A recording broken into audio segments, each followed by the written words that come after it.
I am going to be talking about multiple things. It's always multiple things. When is it ever one thing? I was trying to decide if I want to do this episode about Interview with the Vampire or the Bear. And I was like, well, which one disappointed me the most? And then I was like, honestly, the Bear. However, Interview with the Vampire was a different kind of disappointment because they waited until the very end to do it. So we're going to talk about that today on this episode of Sierra Talks. Okay, y'all. First of all, disclaimer, I don't like being negative on the internet. It's not my thing. If you follow me on Tumblr or like if you follow me on Instagram or were to see me in a public internet space, I only leave nice comments. I'm pretty nice on the internet. I'm pretty nice in real life. So that makes sense. Like that makes sense. But I purposely am nice on the internet because so many people are so mean. Oh my god, like are y'all cool? So many people are so freaking mean on the internet, and I just don't want to add to that. I really don't want to add any negativity, but I'm allowed to be frustrated and disappointed and upset. Like those are like valid things to feel. So I'm going to try to express those things and not be too negative. Mind you, I said I'm gonna try. I hope everyone is well. I hope everyone's doing good. I hope you had a nice 4-day weekend. We were off for the 4th of July and the day after. It literally didn't make sense for us to be off Thursday and then come to work Friday. That doesn't make sense. So, yeah, man, I've just been here rocking around a Christmas tree, just chilling. Okay. I'm so nervous.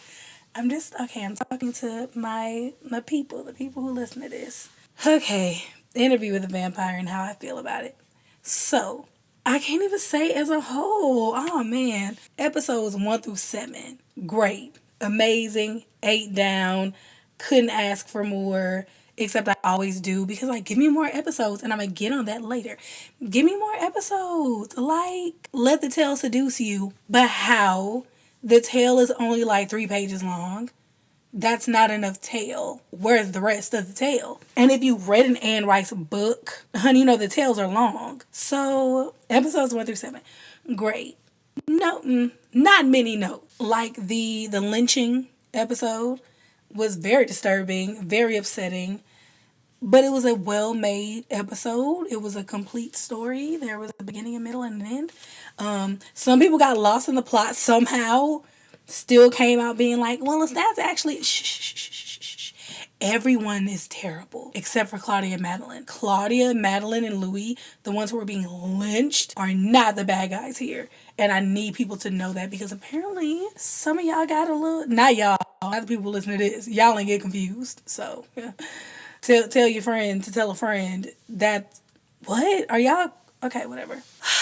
Then we get to episode 8, and I'm just gonna go down my list of complaints about episode 8 because honestly I've been lovingly referring to episode 8 as season 8 of Game of Thrones because it got on my nerves so badly and disappointed me so much that it made me not even want to rewatch the season.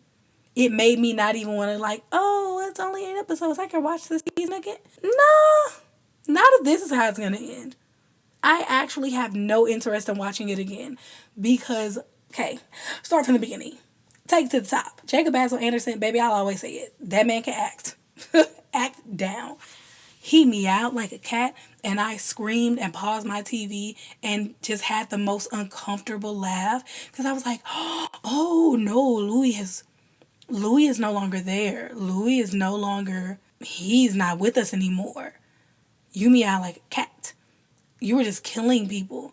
You weren't even eating them. It doesn't seem like he was eating the people that he was killing. So, yeah, you really just lost it. Anyway, great choices were made. Amazing writing, producing, acting.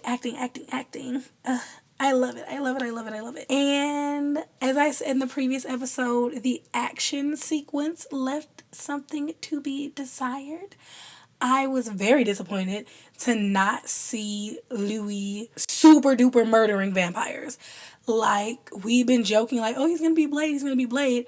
No, they didn't show. I wanted to see him hurt people because they hurt him and his daughter in law. And we didn't get to see that. Like, oh, he cut off Santiago's head, Francis' head. Okay, that wasn't enough.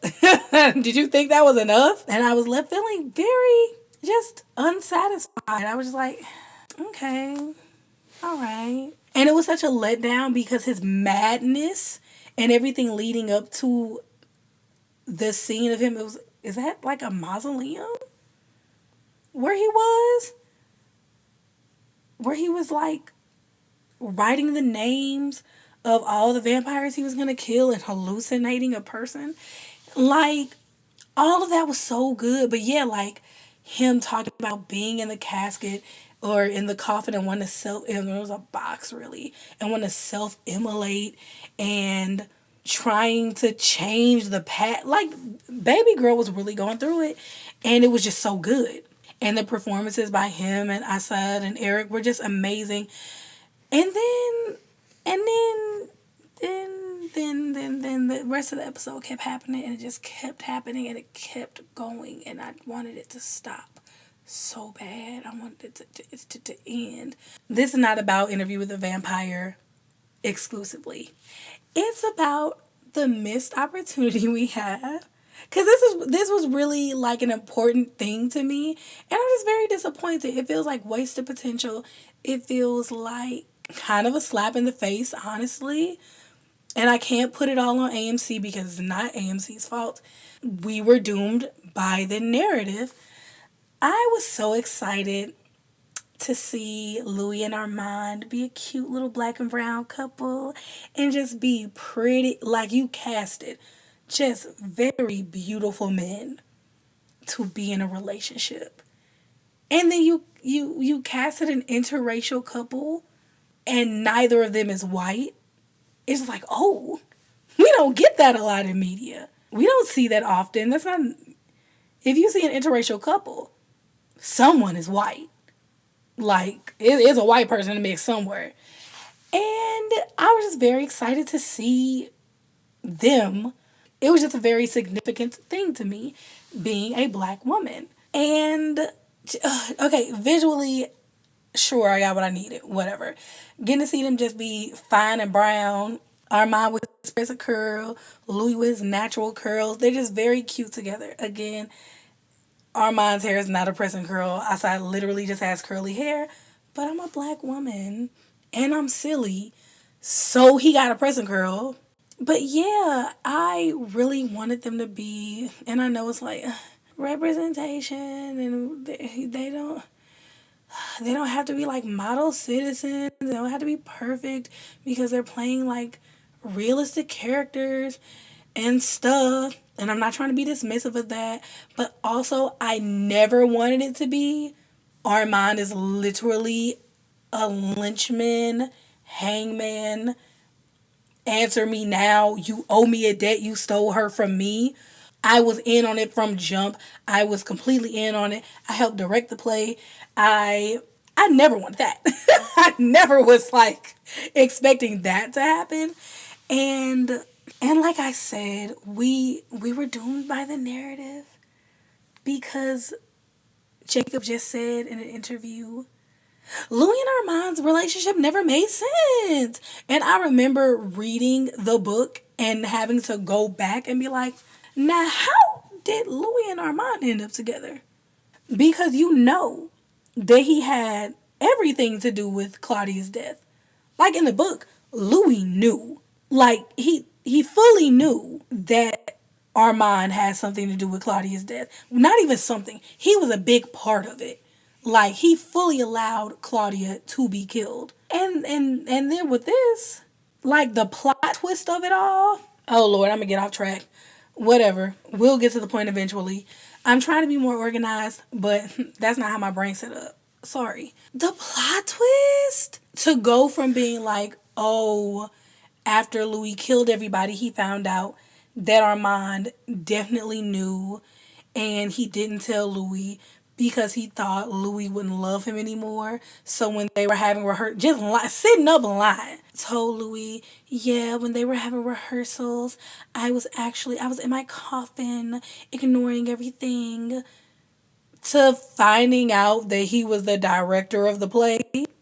So taking us from being like Armand is passive to a fault, like a coward to a fault. Not like, oh, he's nervous, he's scared. He's scared of losing the one he loves, as well as the ones he's been with for 200 years. To being like, wait, you directed the play? To go from A to B was from A to Q, honey, crazy.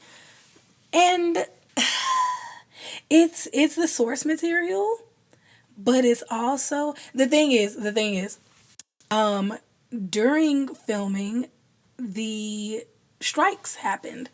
Writers and actors strikes happened. And we were like, oh God, very selfishly. I hope the show doesn't get messed up because a lot of the people that I'm like in a Discord server with were all near the same age. And we all were just like, y'all remember Heroes? And it's like, yeah, we do. And how good it was.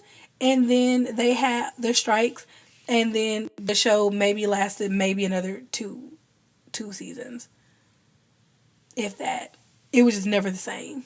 Like the season after the strike was so bad. We were like, oh, we hope that doesn't happen with Interview with a Vampire. So the season starts, and the first episode, great, amazing, love it. War, killing Nazis. It was just a good time. Second episode, war, Paris, stealing, apartment, theatre. I don't parle français. That's not my thing. Spanish a little bit, Korean a little bit, English for the most part.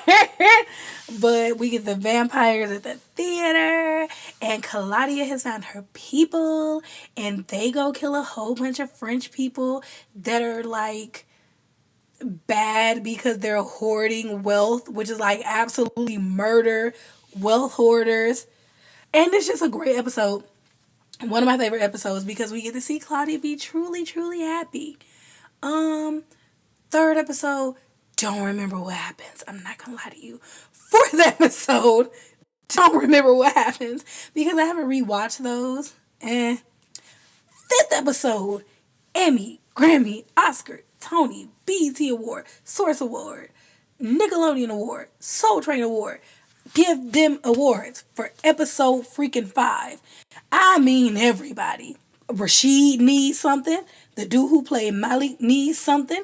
Everybody gets an award. Luke Brandonfield, Young Daniel 8. Are you the Zodiac Killer? Probably my favorite line from the season. Episode 6. Good episode. Made me hate Louis. That like is nothing wrong with the episode itself. Made me be like, hey Louis, bitch, are you okay? And then we get to episode 7 and it's like, oh, the boys are back.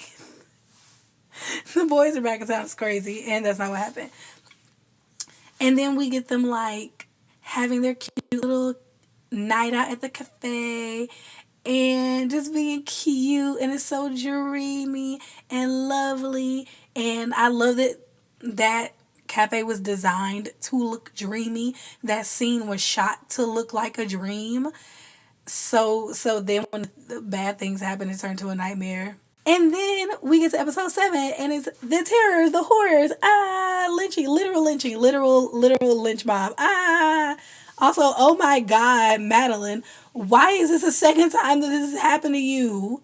This mob rule try, like, why is this the second time this happened to you, girl? I'm so sorry. Then we get to episode 8, and by this point, I haven't thought about the strikes. I thought about the fact that they had to stop filming for months. I didn't think about the fact that they were not working on the show for months. So we get to episode 8, and the strike jumped out. The strike, it whatever word, it's like, did y'all film this in chronological order? When did y'all write this? It was so messy and sloppy and thrown together and just a mess that should have been two separate episodes. And anybody that's ever been like, we don't need more than, yes, we do. And episode 8 showed that we needed more episodes. Episode 8 could have been 3 episodes. There were things that needed to be explored more deeply that we apparently are never going to get back to. Daniel getting turned off camera is crazy. Absolutely nuts. Why were there 2 plot twists? Why is this an M. Night Shyamalan movie now? What's happening? The twist of Daniel getting turned felt so cheap because we had already gotten the twist of Armand actually being the freaking worst. He's not the worst. Lestat is the worst because that was his daughter too. Like, they both suck and I hate them both. But that was his daughter. But yeah, like, it was just too much. It was too much. It was too much. It was too much. But yeah, between Anne Rice and the strikes and AMC, because a lot of my friends were trying to make sense of it, and I just kept having to be like, hey, the more you try to make sense of it, the less sense it makes. Because it doesn't make sense.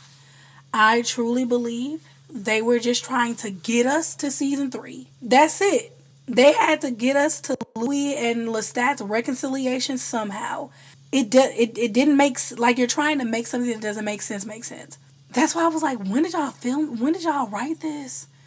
Because everything else has felt so intentional. Like, were there things I didn't care about? I don't care about the Talamasca at all. That don't mean nothing to me. That's probably why I don't remember much of episode 3. I did not care. I called it filler. Baby, I do not remember episode 3 like that. Is that the episode with Roland Jones? That's not his name. Raglan James? Oh, the auntie jumped out. Like, was that the Raglan James episode? Baby, I did not care. I could barely remember his name. Just to get to the end of the season and have it be like the worst episode of the season is crazy. To have the season finale be the worst episode of the season is pure madness. Okay, for right now, the tangent is over. I feel like I can move past it. Had to get that off my chest. That season finale pissed me off. And then the bear, but that is a fully separate video. I will be talking about the bear. Video, episode, however I'm going to format this. I will be talking about the bear. And season 3, because it sure happened, didn't it? Okay, but yes, I was disappointed by the wasted potential of Louis and Armand because they're just so beautiful. Like, I would have loved to see their relationship more and love to see them just being together because we got little moments of them being happy. But then you think about it, it's like, this was a terrible moment. The moment in the cafe where Madeline was like, oh, talk to Armand. Yeah, he loves you. Yes, he loves you too. And Armand looks so happy and Louis looks so embarrassed. They look so happy. And it's like, Armand, this whole time you were plotting on him. You were plotting on him that whole time. I would have loved to have seen, like, what were y'all doing after y'all left Lestat in that tower? Like, I know they moved around and all that, but like, show me. Like, let me see that. Even if it was a montage, like, what do y'all have against montages? We don't get anything. They're just like, oh, we're going to tell you what happened. What do you mean? Like, even, I'm watching House of the Dragon now, which I kind of want to talk about because I'm enjoying it. Because they're not upsetting me with their black people. Okay. Surprise, a freaking prize. Spoiler for, it's literally season 2, episode 3, which has been out for like a week at this point. Spoiler warning. It's not even a big spoiler. Two families were getting into it and they drew their swords, and instead of showing a full battle, they just like panned up from the guy who drew his sword first with like a sword through his neck to show this huge field just covered in bodies. Dead people, dead horses, there's a burning mill. It's just destruction and death everywhere. Cool. You didn't have to show me a whole battle to show me that there was a whole battle. It was smart. It was financially a good decision. They said, okay, y'all, we gonna put this makeup on you and you go out there and lay down. Like, there was no choreography. There was no like stunt specialist. There was no fight. Baby, go out there and lay in the mud. Is all I need you to do, and don't breathe. Look dead. First of all, easy money for an extra. I would hope. I would hope that would be easy money for an extra. But they told the story. Is the point that I was getting to. They told the story of a great battle without showing the great battle. And with this, it's just like, yeah, now they're in Dubai. It's just a lot of missed opportunities. And I want to know, like, AMC, y'all really only ordering like 3.5 episodes per season? Because that is crazy. Like, these books are just big and chunky and hefty. And they get bigger as the series goes on. The Vampire Lestat is not a quick read. That's not like a beach read. That's not a beach book. Maybe if you literally didn't do anything else. But like, these are not little books. So for them to only be getting like 6 3/4 episodes. 6 3/4 episodes is so baffling to me. Like, you paid all of this money to get this and you're not doing anything with it. Anyway, back to the racial things, because that's what I'm here about. Yeah, like, why would you cast just two of the most beautiful men I've ever seen as lovers, husbands, companions, and then be like, they kind of go together a little bit? What do you mean? We gotta get Louis back to his white man. What do you mean? What? What do you mean? And it's just, like I said, it's just a waste. And even the way they relate to each other as men of color, like, there's a scene in, was it episode 2? Yeah, because they were on the couch. When Daniel was like, oh, there's no racism in Paris. I'm Daniel Malloy. And Armand was like, that's literally not what he said. And Louis being like, I'm glad nobody wants to lynch me. And I'm like, well, looking back, I'm like, little do you freaking know, buddy. Yes, they do. But like, the way Armand was so quick to come to his defense, because he's like, he literally didn't say that. What do you mean? What are you talking about? It's just, there's so many missed opportunities.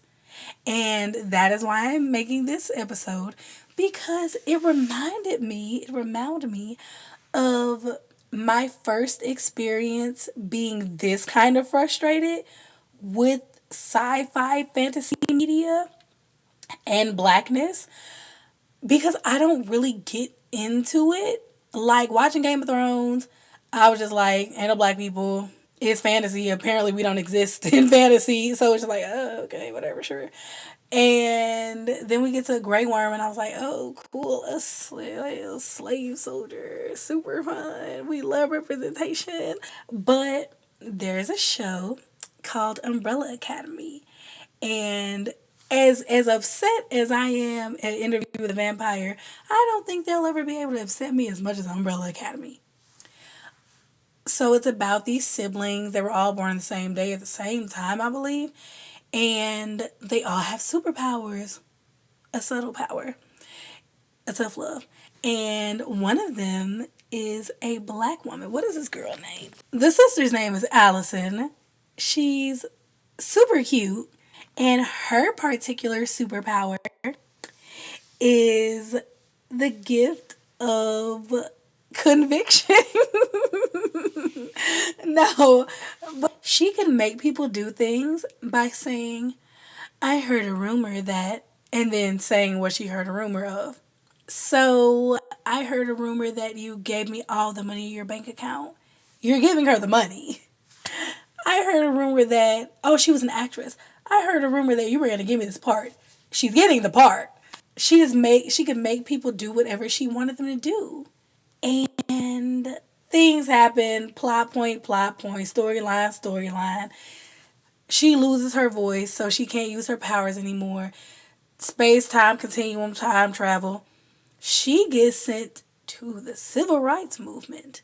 Now, while she is there, she meets a man who is a civil rights activist, a black man, strong, healthy black man, falls in love, gets married, just establishes a whole life with this man. And she gets her voice back. So she gets her powers back. And things are happening. She's going to marches. He's doing his things and he's trying to change history and make life better for black folks and everybody around because of course civil rights positively affected everyone else too. This whole time, she's like, I'm not gonna use my powers. I don't want to use my powers. The last time I used my powers, people got hurt. And I was just like, okay, sure. And then there was a march or a sit in. I think it was a sit in at a diner. So they're doing the sit in. And of course, the police come. And her husband is being beaten by the police. They are full on police brutalitying this man and other people and other folks. And she's just like, no, oh no, stop. And me being me, I'm like, use your power. What are you doing? Use your power. What do you mean? No, stop. And it took her way too long for me to finally be like, I heard a rumor that, and she eventually stopped her husband from getting assaulted by the police. And my issue with the whole season, because she was there essentially the whole season, was that in that moment, I realized you did not have a black audience in mind when you wrote this storyline. You couldn't possibly have had black people in mind when you wrote this. Because you mean to tell me there is a woman, a black woman, during the civil rights movement that could convince people to do things. And she's married to a prominent civil rights activist. She can convince people to do things by the sound of her voice, amen. And she wasn't using her power to change history? That's what you expect me to believe? And I'm like, yes, Sierra, because they're not thinking about yellow black ass. And I was like, wow, cool. I don't like how this is making me feel. Because, like, when do you see that? Like, most times in fantasy media, black people just aren't there. We're just not there. And if we are, we're so we don't really have any power like that. And like clearly not talking about like comic books and stuff like their entire black superheroes. But for the media that I am consuming, to see, and then even then, none of them have the power to just say, you gonna stop fucking with me and my people, and then it actually happens. Not by brute force, not by starting a war, not by fighting anyone, by literally just speaking the words. You are going to treat black people like humans. No one else can do that. So to make that character in particular be a black woman and then send that black woman back to just the heart of the civil rights movement, have her marry a civil rights activist and then not have her use her power is one of the most insane choices I've ever seen. And I've seen some choices. I watched Pretty Little Liars. I've seen some choices. And baby, ain't nobody ever made a choice like that before. And yeah, like I said, that was a moment where I was like, oh, you weren't thinking about black people and how we would receive this and how it would make us feel. Because when I tell you, Allison and this season of Interview with the Vampire and this especially the season finale kind of gave me the same feeling of, are y'all not thinking about y'all black fans? And then finding out that they sent around a survey, black and brown. I don't know how brown people feel about this season. I don't know how y'all feel about Armand. I don't know how y'all feel, but I was disappointed because I love I love representation. Like, I love seeing people of color doing things. I'm very big on like people of color working together for our greater good. And I was very happy to see them being a couple. And I wanted so much for them. And then they were like, no. And I was like, okay, cool. I was excited for like the brown girlies and the brown guys and the brown folks. Like, oh my God.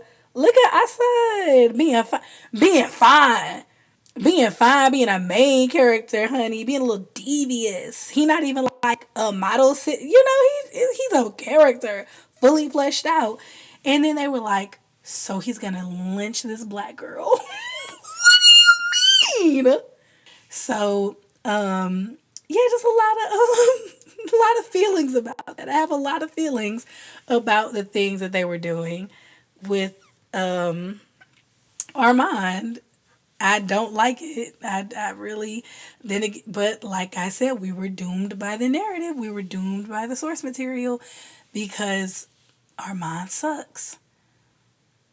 Like, as far as Claudia is concerned, Armand is the freaking worst, man. Like, again, though, not the worst. That's the worst because, bitch, that was your daughter. You made her. Father, Louis, I really said Louis came from his rib. That's ridiculous. Did I say that in public? I can't remember. I really said Louis came from his rib, and I'm standing on that. But yeah, I'm just having a lot of feelings, and I don't know. I don't know. Being being black is crazy. Oh, but yeah, they sent around is lit though. They sent around a survey, and they were like, "Why'd you watch season 2 of Interview with the Vampire?" And they listed all these reasons. They were like, "Do you are you a big fan of Mark Johnson?" What? I don't even know. What? Who is that? I know who that is, but like, who is that? No, I'm not. Why would I be talking about? Why would I be watching the show for Mark Johnson? What? Are you serious? And they listed almost every single reason except Louis and Armand. There was never a question of how Louis and Armand relate to each other or how Louis and Armand's romance is affected. Louis and Armand. There was not a Louis and Armand question. And I just think that that is nuts and extremely telling, especially the whole not having Jacob and Assad do any press together. Because that's still crazy to me to this day. I will never get over that. Why didn't we get any Louis and Armand press? Crazy. And I compared it to The Bear. And, having to remember that we are being sold things. The first 2 seasons of The Bear, all of the interviews were Jacob. All of the interviews were Jeremy and Io. And same for the second season. And even from the first season, it was just like the writers being like, they're not going to end up together. It's not a romantic thing. Despite them being like, we're going to edit it like it is, though. Everything we show you is going to show you that Sydney and Carmi are going to end up together in some way, but mostly romantic. Despite us showing you that, why are you guys making it about romance? Despite Carmi having a panic attack and then picturing Sydney and his panic attack stops. Sure, whatever. She makes him feel safe. I don't care. Best friend things. Okay, coworker things. Co-owner things.